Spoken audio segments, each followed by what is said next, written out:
udsalg for den nye del af Godmorgen Danmark.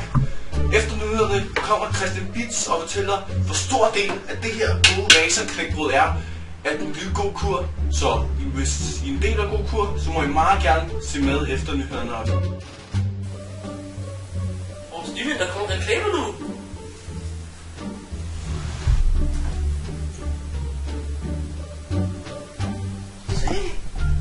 Det er jo mig, der hedder Kurt, du ved.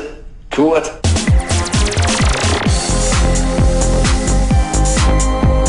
En gang har jeg været helt væk, og nu sælger jeg blæk.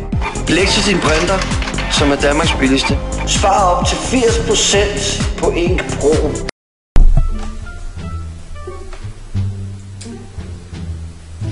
Steven og Richard, I er snart til at komme i skole. Klokken 25:07. Så jeg har ikke tid til at kigge på reklamer mere. Der er ikke noget, mor. Har jeg overhovedet spist noget med knækbrød? Nej. Har du, Steven? Ja, far. Godt, Steven. Du er den eneste, jeg kan lide. Okay, med jer? Ja.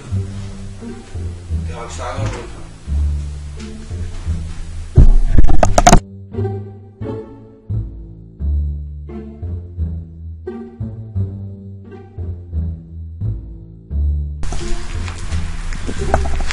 Ja, Richard, har du husket skoletasken?